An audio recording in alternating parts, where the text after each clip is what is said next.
Okay, this is a video to show you how to graph rational functions. A rational function, remember, is a function that represents itself as a fraction. So you'll notice up here on our function that your denominator contains your variable. Now, very simply, an old-fashioned way to graph, remember, is just to take a bunch of x's and plug them into your function and find the y's that go with them and then connect the dots. So the first thing I would do is start off plugging something easy like 1 in. 1 divided by 1 is going to come out to 1. So we can go over here and plot the point, 1, 1. Notice when you plug in 2, again, you're putting it in the denominators. That becomes 1 divided by 2, which is a half. Or plug in something like 4, becomes 1/4. So as you move out to the right, when I go out to 2, you get a half. 3 would be a third. 4 would be a fourth. And very simply, you're getting smaller and smaller numbers every single time, which means that we're getting closer and closer to 0 and creating a horizontal asymptote. So we have a horizontal asymptote at y equals, remember in horizontal line, 0. That same horizontal asymptote is created out to the left because, again, if you plug in those same numbers only negatively, it just creates a negative fraction. So at -1, you're at -1, -2 is -1/2, and so forth and so on. And if you take your time to graph slowly out to the left, you're also approaching that asymptote only from below this time. Now, we can't plug in 0 because if you plug in x as 0, 1 divided by 0 is undefined, which also creates for us another problem, which we handle by creating a vertical asymptote. If x is 0, we have an undefined function, and we can't use that. But that also creates an opportunity for us. If we plug in numbers that are closer and closer to 0, somewhere between this gap of 0 and 1, well, 1 divided by a half just becomes 1 times 2 over 1. Remember, multiply by the reciprocal of the denominator, which means that we end up with 2. And the same thing happens if we make that 1/5. We're going to end up with 5, or any sort of fraction basically becomes a reciprocal. So at a half, we're at 2. At a fifth, we're at 5, and so forth and so on again. And you're basically going to get your graph going upwards near the asymptote. And again, similar idea, symmetrical on the bottom, also approaching the asymptote. The shape that we create is called a hyperbola. The shape of a rational function consists of 2 branches. Symmetrical. Notice as we went 1 to the right, we went 1 up. Also, as we went 1 to the left from the center, from where those asymptotes cross, we went 1 down. And those are probably the 2 most important points, because really in between those points, you're just approaching the asymptote, and beyond those points, we're approaching the horizontal asymptote. So if you get those 2 points really close to where this sort of creates a corner, you can find where the rest of those points are very smoothly without actually calculating the points. Domain and range, just to mention them very quickly. Domain going left and right. The only number we did not use, because we used all real numbers, with the exception of that 0 that we can't plug in for x. And in the same fashion, thinking up and down, the only number that we didn't use was y equals 0. Because the only number you don't hit on the y-axis is literally at 0 where that horizontal asymptote exists. Now, the only change, all that given information we just found is over here in yellow on the left. The only change for different types of simple rational functions is shifting. Inside the function right now is considered to be inside the denominator. So if we subtract 5, we're literally going to shift our entire function right 5 units. That's just using the shifting idea we've talked about before. Well, shifting to the right affects the x-coordinate, which means that our vertical asymptote just becomes x equals 5. And again, we can note that down here where we're asked to label it as well. Vertical asymptote x equals 5. So we can graph that as smoothly as possible. over here. Then this plus 4 on the outside becomes a shift up 4 units. Well, that affects your y coordinates. So y becomes, instead of 0, it becomes 4. And the same idea happens. We graph up at y equals 4 for a horizontal asymptote. Now to actually find more points, we can take all of our coordinates and we can shift them over. And by shifting, I mean shift both the x's, again everything traveling to the right 5, and the y's, everything traveling up 4, so that you can plot them on the graph. Now we don't necessarily need all 5 of those points, however, because the big idea is if we graph the one nice point that occurs very near the vertical asymptote. No, the vertical asymptote is at 5.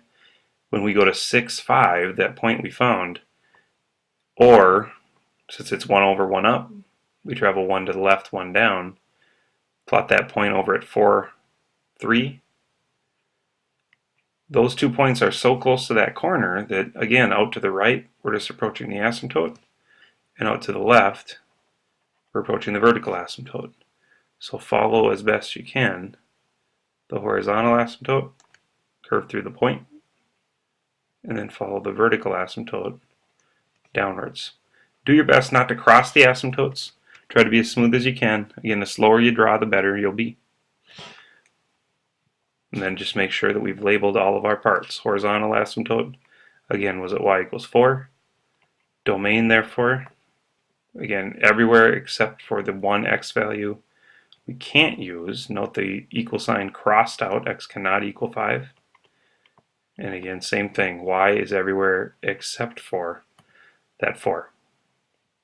Again, the only real twist other than shifting that can happen to our graphs is if we change the number that's on the top of that fraction. Instead of a 1, we now have a 4. So, first thing I would do, again, identify your vertical and horizontal asymptotes. Vertical asymptote is going to be anything that makes the denominator 0, or ends up making you divide by 0. So x equals -3, again, creates 0 in the denominator. You would have 4 divided by 0 plus 1, which again is undefined. So we can plot at x equals -3. Then we want to remember that normally we have a horizontal asymptote at 0, but we're going to be shifted up 1 unit. So we're going to be up at y equals 1 for our horizontal asymptote. Now finally, we just want to find some more points. And again, wherever your vertical asymptote is, move close to, but just off of that asymptote. So if we're at -3, let's plug in points like -2. -2 plus 3 in the denominator is going to be 1. 4 divided by 1 is 4. And plus a 1 is going to create a 5. Again, you can always use your calculator to come up with those points. And actually the table on the calculator is a great time, or a great way in which to come up with those points.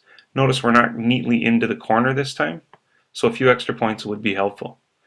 And again, if you use that calculator to your advantage and plug in -1, you'll find out that you get back a 3, -1, 3, right there. Plugging in 0 isn't quite as easy, so I'm going to skip 0 and plug in 1. 1 plus 3 is 4. 4 divided by 4 is 1, and 1 plus 1 being 2. So you get that nice point there. But now notice again, everywhere out to the right, we're just going to be near that asymptote.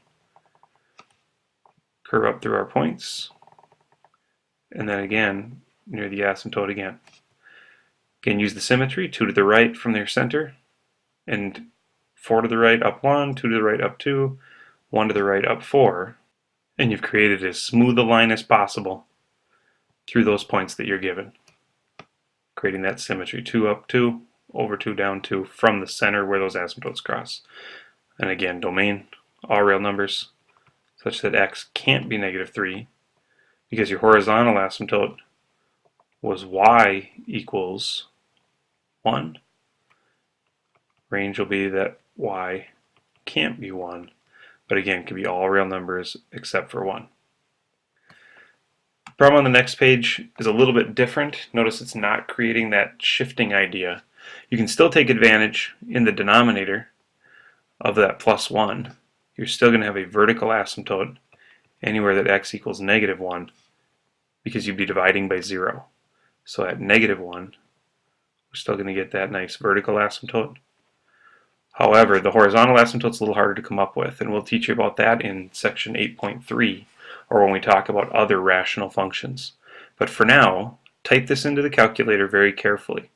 A good idea would be, remember to use parentheses around the top so that you have x minus 3 and around the bottom, so you have x plus 1, and the division, according to PEMDAS, is the last thing happening.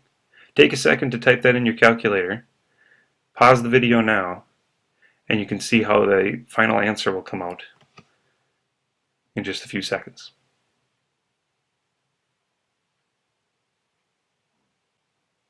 And here now you can see where all those results came from.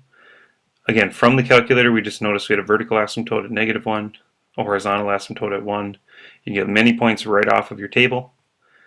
A few shortcuts on the right for you. If it does qualify as that sort of shifting idea, remember you can use h and k to find the parts. And if it doesn't, if you have x's in the numerator as well as the denominator, the vertical asymptote's still whatever creates 0 in the denominator. Other points are just helpful. And again, we'll learn more about those types of functions tomorrow when we talk about section 8.3. The last thing I do want to mention is just where you would use a rational function in real life. If you're creating an average cost, you'll notice up top here, your long distance coverage plan costs you $4.95 plus a nickel per minute, which we've talked about before. That's just a linear function. But if you take that linear function and you divide it by the number of minutes, you've now got your average cost per minute, which is a function that we can then graph. And once you've graphed it, again, we're setting that equal to 14 cents per minute because we're wondering when our rational function, our nice blue line down here, ends up crossing at 14 cents per minute. And again, I had to change my scale on my graph a little bit to include x being 55, and I kind of zoomed in a little bit on the y's. The y's are much smaller, they're only in cents, so I made that go from 0 to 1. But notice we found that they crossed when m equals 55. So at 55 minutes, we've dropped our average cost of our cell phone plan down to 14 cents per minute. Rather than, you'll notice, and again, a good question to think about, oops, 1 second here. And something to think about is what happens to C as the number of minutes increases. Well, remember, as m increases in the denominator, your fraction is going to get smaller and smaller. And yes, there is an m in the numerator as well. But remember, when you divide these two things, as you notice in the actual graph, 495 is divided by x, and really the m's on the right cancel one another out. So it's still, as x gets large, that first fraction becomes very, very small, and we keep getting closer and closer to 5 cents. Your actual cost is going to decrease, or C decreases, right, due to that inverse variation as m increases. I hope that helps you with rational functions, and I hope that your homework is easy for you. Have a great day.